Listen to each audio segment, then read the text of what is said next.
Welcome, welcome to this Thursday edition of the Angela Ray Show. I hope that you all have had a great day. We are in the midst of our series, Leading My Best Life. Last night we had a very hands on interview.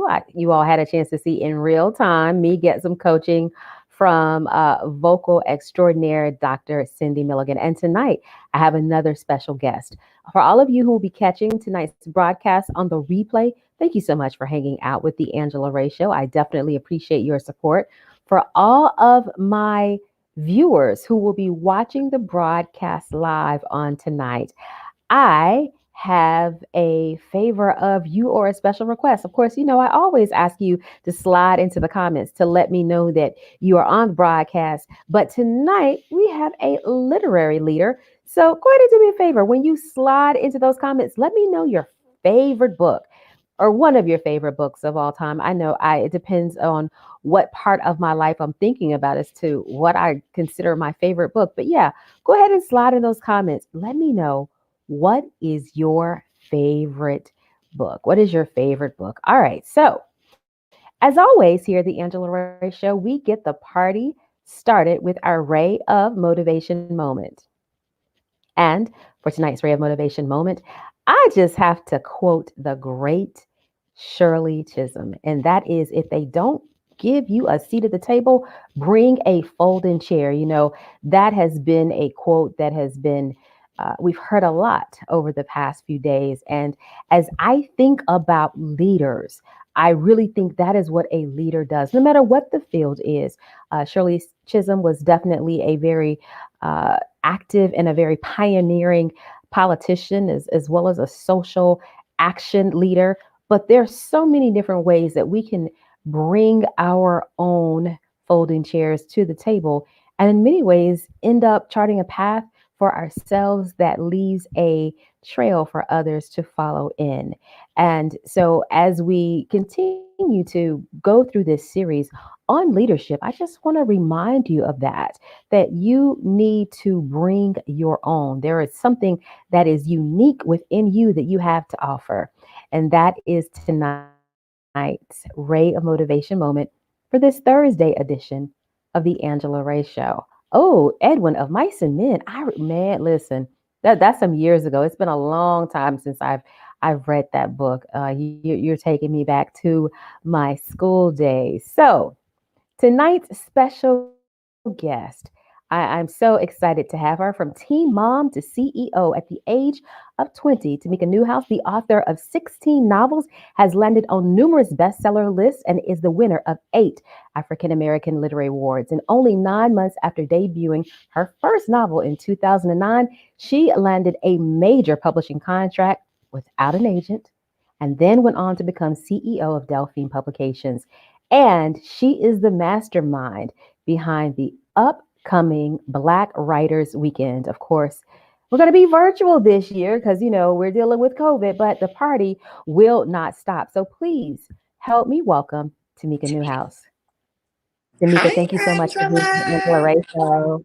Good to Hi, how are see you. you? Thank you so much for having me this evening. I'm so anxious to dig into this conversation because I love being able to express my creativity and just, be exposed to new audiences. So thank you for having me.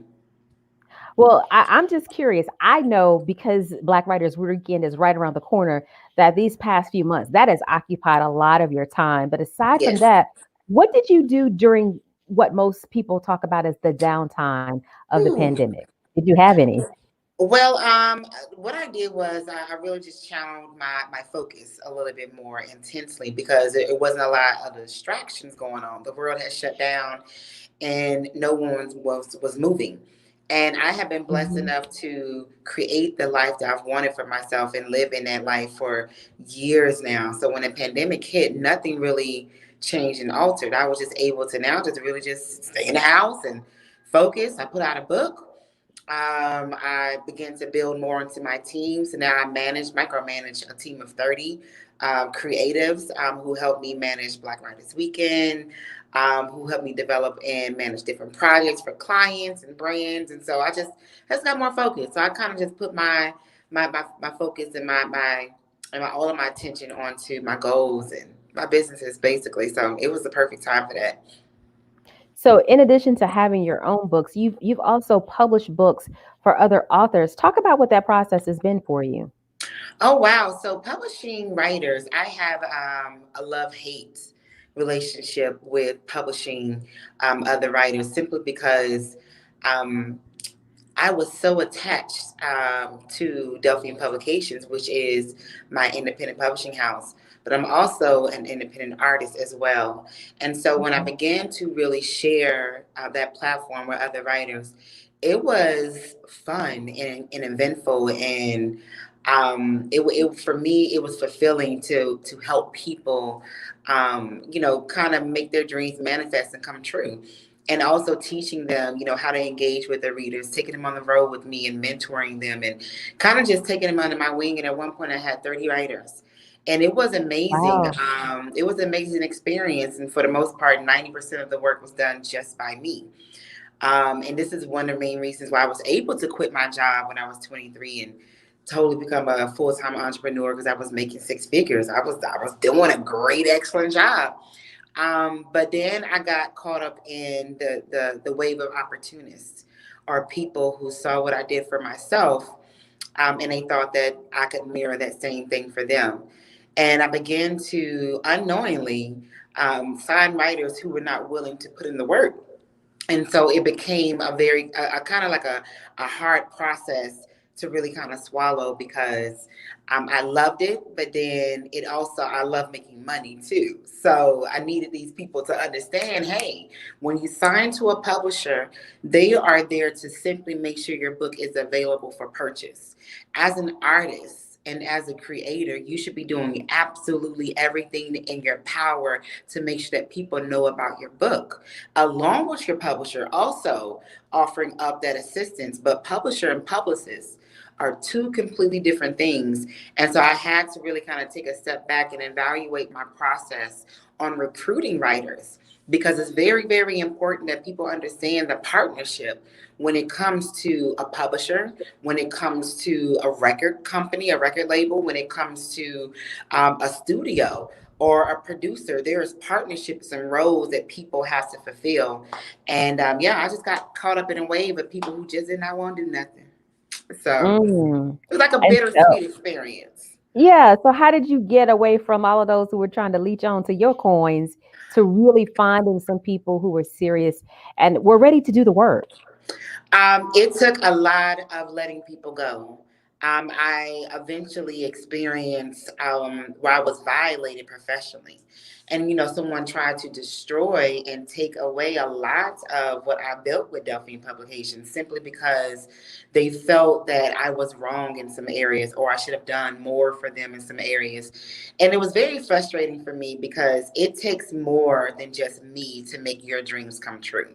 I can't be the sole source of those things. And so when it got to that point of this person wanting to take the books that Delphine Publications published, and they wanted to release those books to the public unknowingly, without our permission, basically leaking the books. That was my last initial push to let these writers have all their books back. Because before that, everyone basically was let go. I had basically made a decision to, okay, this is not, the route I want to go. Is not fulfilling. It's not fun and enjoyable for me anymore. And I think I want to kind of challenge myself in other spaces anyway.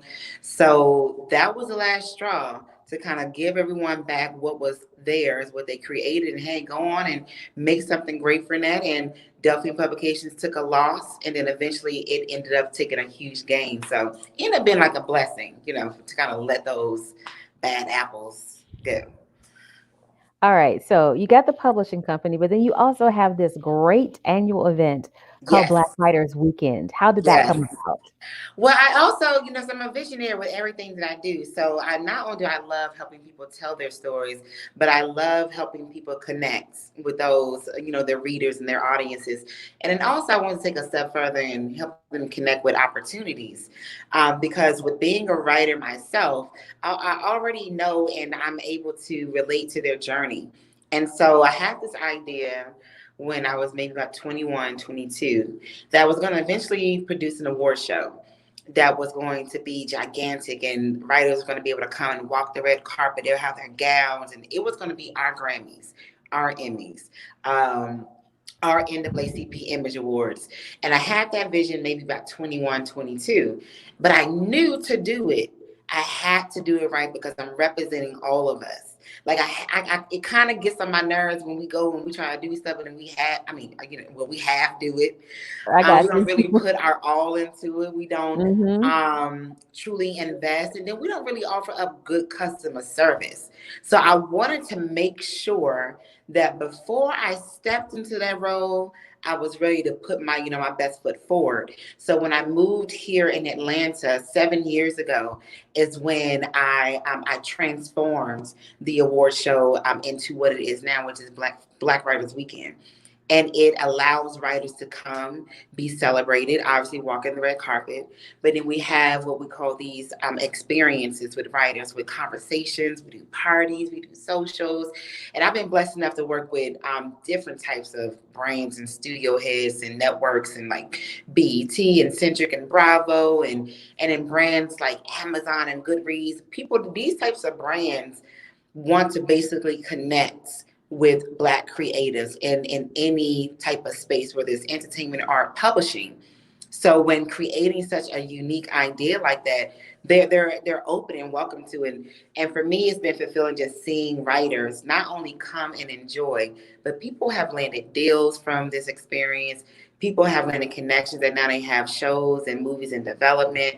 People started there, and now they have movies and things on Netflix, and so for me, it's very humbling to see. Hey, I kind of played a little part in that. So yeah, so it's really kind of manifesting into something really extraordinary.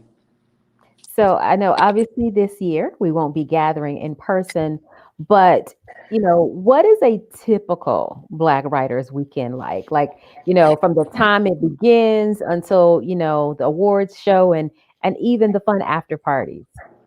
Oh wow! So like, okay, people like to think that readers are boring. And I like to say, no, we're not.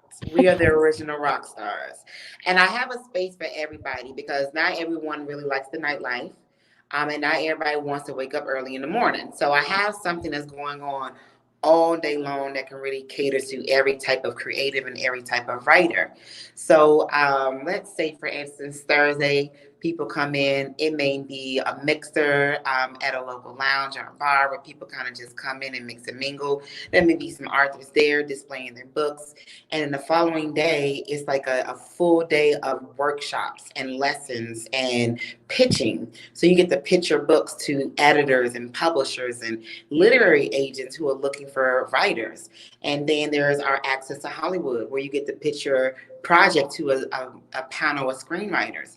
This year we have Tressa Smallwood of BET Her. We also have Tanika Wright of Black Film Academy. We have Nua Priere. She created Black and Sexy TV, and she also has a new film on Jezebel. We also have Eric Oliver, who is the director of A Time to Kill. He's one of my favorites. Oh, wow. And we have also James Lopez, and he's a filmmaker and the president of Will Packer Studios. That's going to be sitting on these panels, and people get to actually pitch their projects to them and get feedback. And so this is, and along with that, you get to have we have the Urban Book Bash. So that's the party. That's the after party. You go, you have fun, like you dance, you drink. There's a theme and a concept. One year we had it presented by Tito, so everybody was able to have free drinks. So it's a full weekend of a lot of fun, and of course the award show itself. We have it in the same studio that BET does at BET Honors. So it's a huge stage with live performances, and we have our honor ceremonies. It has a live band. It's such a great weekend. So I mean, I really really miss it a little bit because for us it's a lot of work. It's Mhm. a lot of work. It's like a 500 moving pieces. But yeah, it's so fun because I want readers to experience books in a different way, and I want writers to experience events that celebrate them in a better way. We can do more than just write a book and then read it to you. Like it's kind of boring. Just saying. All right, we have another another a question from one of our loyal viewers. Are you able to Oh, read? how did you hone in on your passion and your vision at such a young age? Oh, that's a good one. Thank you, Edwin. So to answer that question, I've always been an introvert. And so I was the baby in the family and everything. I had like 70 something cousins, and I was the youngest. And I was the youngest in my immediate family. We lived in this really small house, and sometimes it was like nine of us, but they made me have my own room. So I was always kept by myself. So that left me a lot of time to kind of just talk to myself and dream, and I basically would escape through my short stories that I would write. And I started writing about 8, 9 years old. And then I finished my first book at 12. And that's when I told my mother, and this is after my mother took me to go see this movie called How Stella Got a Groove Back. And I had no idea that this was a movie that first was a book written by a Black woman. So when my mama told me that, I was like, wait a minute, we can do that? Like, we can write books and they become movies and stuff. Well, I want to do that too. So I told my mother then that I was going to grow up to be this full-time novelist, and I was going to move to Atlanta, and this was just something that I was going to do. For me, because I see it in my head, and I'm this visionary, I didn't see it any other way. I just knew that this was something that was meant for me to do. How it turned into this, it was just unexpected. I just saw something. I was like, I'm a writer. This doesn't exist. I should do it, but it should be fun. And so I just love kind of bringing people together, which is interesting that I'm an introvert. So it's just been a young kind of passion of mine. And I just love seeing people grow and build from that. And I play a role in it. And most of the time, I don't even get any public credit.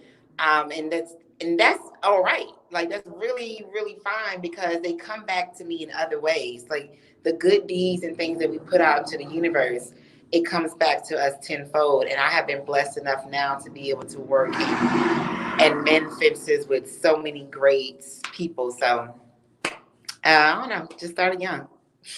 All right, you got another question from another one of our great supporters who's also a talk show host as well, Cassandra Jolliffe. What do you think is the next level for Black writers? And ooh, so that's a good question. Good question, people. So what's funny is I started AAMBC the awards in 2009 because I was frustrated with the fact that we saw the same Black writers. And I was thinking that maybe there was 30 to 50 Black writers that were published and existed. And then when I discovered that there were hundreds and now thousands of Black writers, my goal and vision for them was to be on the front cover of magazines, for them to be on the billboards, for the writer to be the conversation. And now here we are. We know when these shows come out, we know who the creator is, and a lot of them coming out now are Black women. They're getting on the cover of magazines. They're getting the interview. They're getting invited to the red carpet events and things that you wouldn't think that the rooms that we would not be invited to. So what's going to happen next? Not what I hope, but what I know is going to happen is that Black writers are going to be allowed more into more of these rooms and more into these spaces. And we're going to have more studio head leaders like Tyler Perry, who is able to control the content, and like Oprah Winfrey would own, who's able to control and distribute the content. So it's going to be more of that. And so that is what I'm really, really excited about. So talk about Black Writers Weekend 2020, the pandemic edition.